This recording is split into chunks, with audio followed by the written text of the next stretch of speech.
La pelouse, elle est très bonne. Elle est très bonne. C'est un beau stade. Je remercie déjà les autorités qui permettent que le football en Afrique et ici au Bénin soit comme c'est là. Le terrain, je pense qu'en Afrique, ça fait maintenant 6-7 ans que je suis là. Je pense que c'est l'une des meilleures pelouses, sur lesquelles j'ai joué. Donc voilà, on est fiers de revenir ici. Séré Dié et Serge Aurier sont sous le charme du stade général Mathieu Kérékou de Cotonou. Ce stade, remis au goût du jour, est l'un des premiers fruits du partenariat renoué depuis 50 ans entre la Chine et le Bénin. C'est en fait le pays de l'Empire de Milieu qui a construit le stade général Mathieu Kérékou et bien d'autres infrastructures majeures.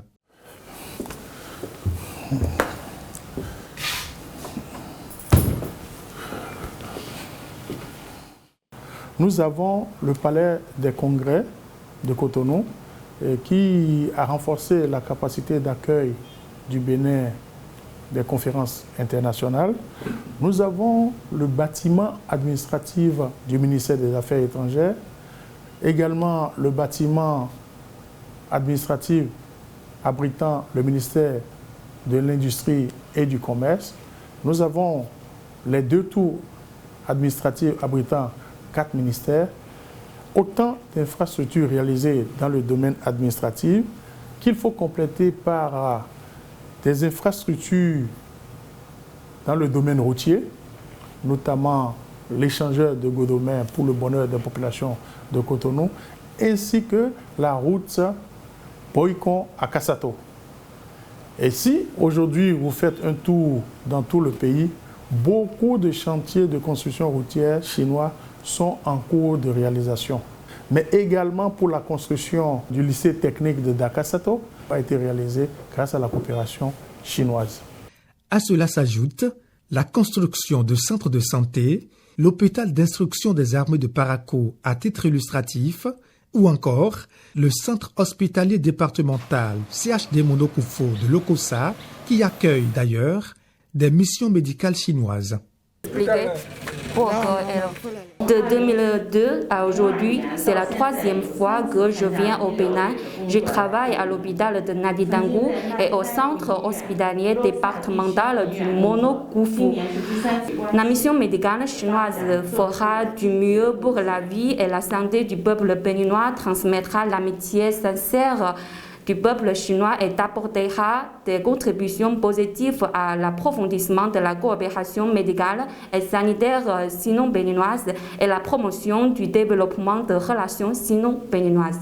Je dirais que c'est une relation conviviale, c'est une relation professionnelle qu'on a commencé depuis longtemps, donc on est déjà un peu habitué à eux. Pour le moment, il n'y a pas de problème particulier. Autre infrastructure à Lokossa, fruit de l'amitié sino-béninoise, c'est la compagnie béninoise des textiles qui renaît progressivement de ses cendres. Voici le gigantesque projet qui a ouvert depuis quelques mois un nouveau chapitre dans les relations sino-béninoises. Le projet Pipeline Export Niger-Bénin, plus de 600 milliards de francs CFA pour envoyer le pétrole brut du Niger à l'international via 5 départements du Bénin.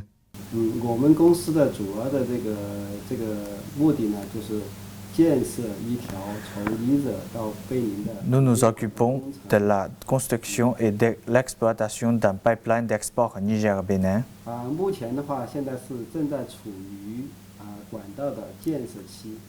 Actuellement, nous sommes dans la période de construction et après la construction, nous allons entrer dans la période d'exploitation.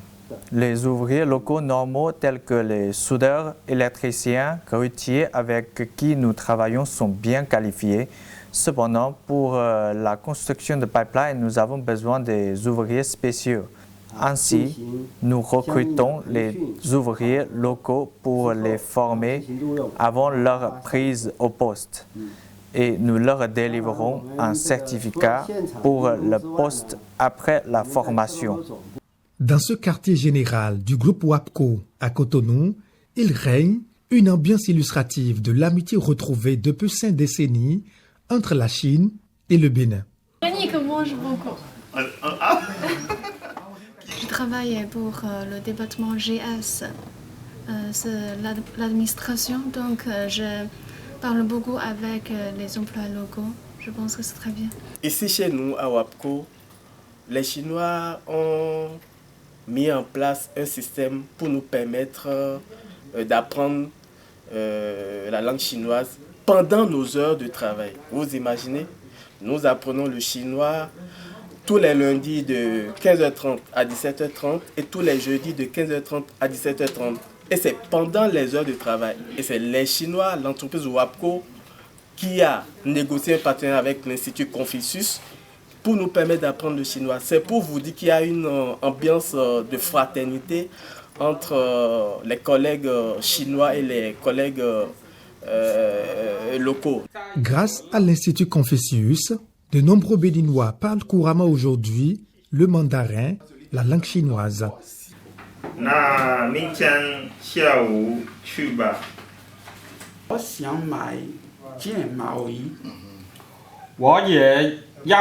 Le centre promeut aussi au Bénin la culture chinoise avec la célébration, par exemple, de la fête du printemps au Nouvel An chinois ou encore la fête des bateaux dragons.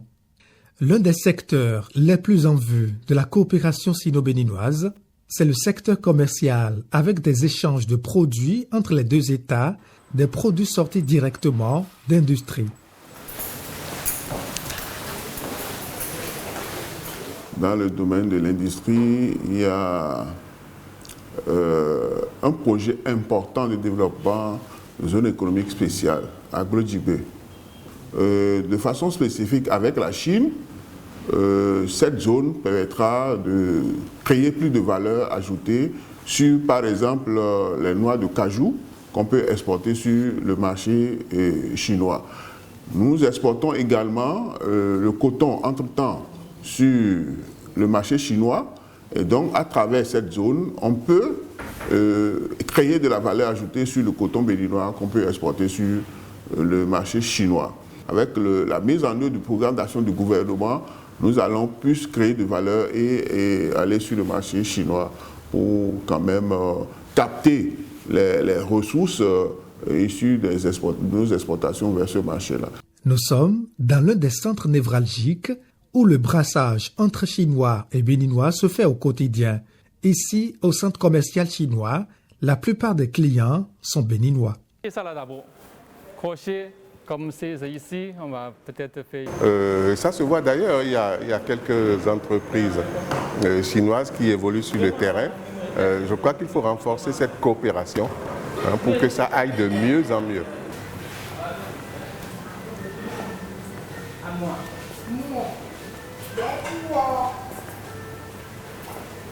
Nous sommes en bonne relation avec les Béninois et parce que nous, normalement, on a amené les bons fournisseurs chaque année, amener les bons produits chaque année et donner les bons prix aux Béninois.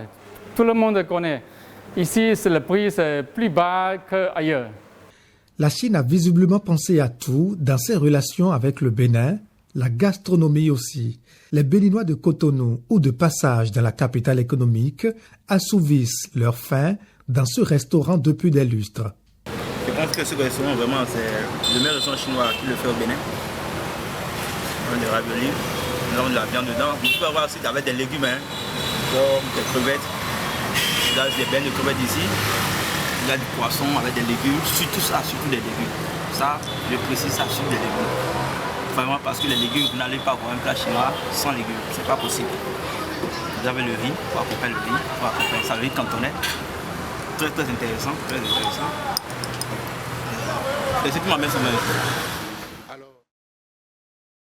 En clair, la coopération bilatérale entre la Chine et le Bénin jouit d'une bonne santé.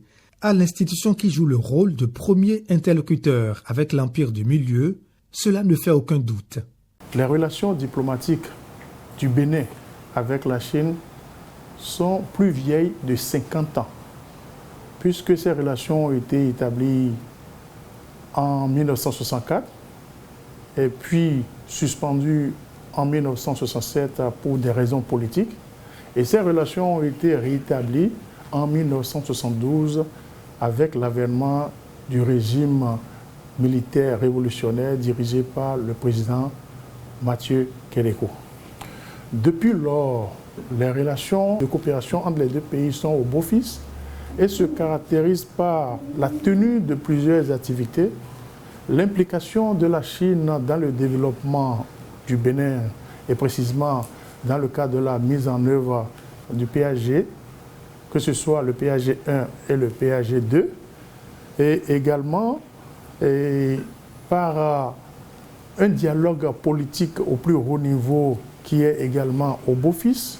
Et j'en veux pour preuve la participation du président de la République, Patrice Talon, et au forum Chine-Afrique à Béindine en 2018, et en marge duquel le président de la République, M. Patrice Talon, a eu une visite de travail avec son homologue chinois Xi Jinping, et une visite qui a été sanctionnée par la signature de 3 accords stratégiques, notamment l'accord culturel, l'accord de donnerie et l'accord de coopération économique et technique.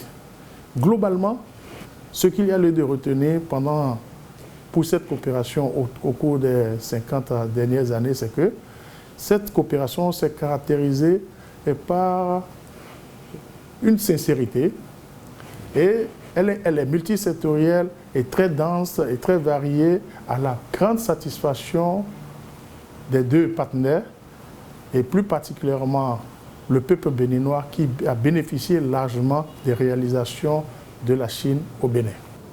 Depuis le rétablissement des relations diplomatiques entre nos deux pays, il faut dire que dans cette relation, on n'a connu aucun nuage. Même si le contact est fini, je crois que je vais rester ici encore.